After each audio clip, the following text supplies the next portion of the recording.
Hi guys! Welcome to my channel. ikusina here. At kung bago po kayo sa channel ko, please like and subscribe. Thank you! Tara, magluto tayo!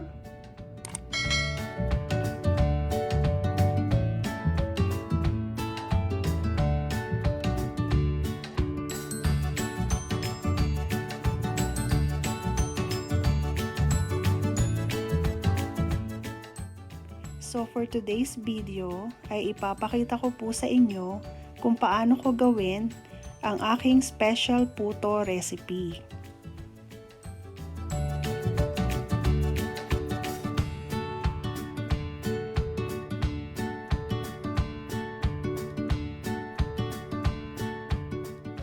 Ito po ang ating main ingredient sa recipe na ito, ang White King Puto Mix. Madali lang po siyang gawin.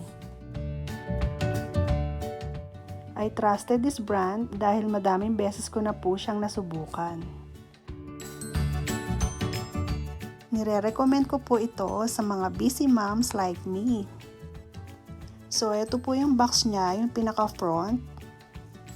At pag tinignan nyo po sa likod, meron siyang cooking direction sa may bottom left. Sa bawat isang pack, sinasabi po dito na kailangan natin ng 1 cup of water, half cup of sugar, at 5 tablespoon of cooking oil. Pero, gagawan ko po siya ng twist para mas malasa ang ating puto. Ayan, buksan po natin yung box para maipakita ko sa inyo yung laman ng ating puto mix. Meron siyang 2 pakete na tig 200 grams each. Ayan. 2 pakete po siya. Yan po yung laman ng ating White King Puto Mix.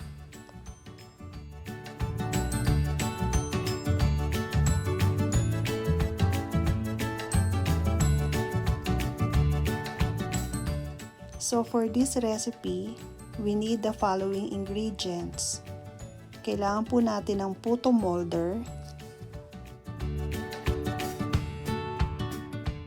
So ito po yung sinasabi kong lalagyan ko ng twist. Instead of using regular water, ang ginamit ko po dito ay 2 cups of evaporated milk,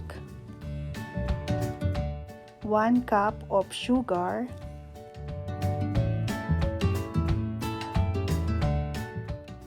instead of cooking oil, ang ginamit ko po dito ay melted butter.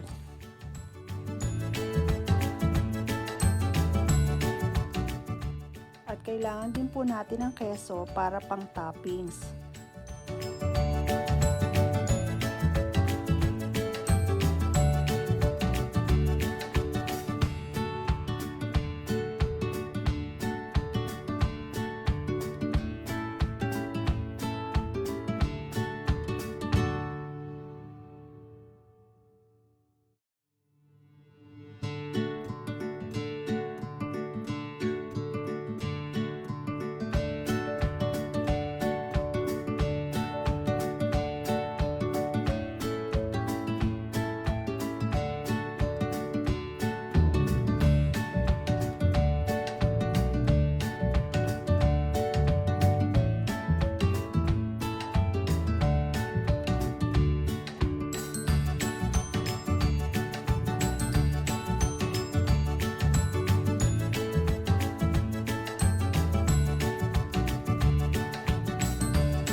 At dahil gagawa po tayo ng 2 flavor ng puto, isang original at isang ube, i-divide natin ang mixture into 2 portion.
Ayan, ready na po ang ating special puto. Promise po, napakalambot niya at napakasarap. Siguradong magugustuhan nyo, kaya try nyo na din gumawa. Madali lang naman siya, basta sundin nyo lang po yung step-by-step procedure.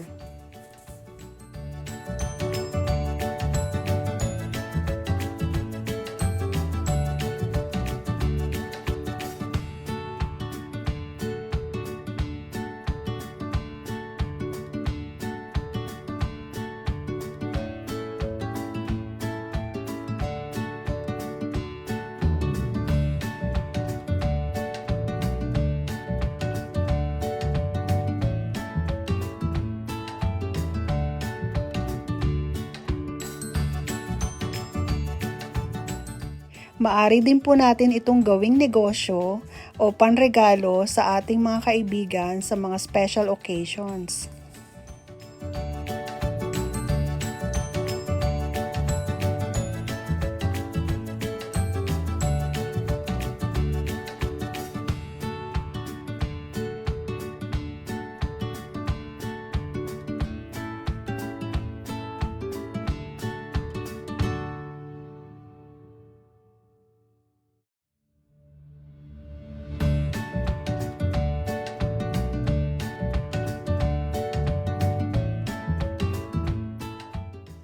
Thank you for watching ikusina. Till my next video.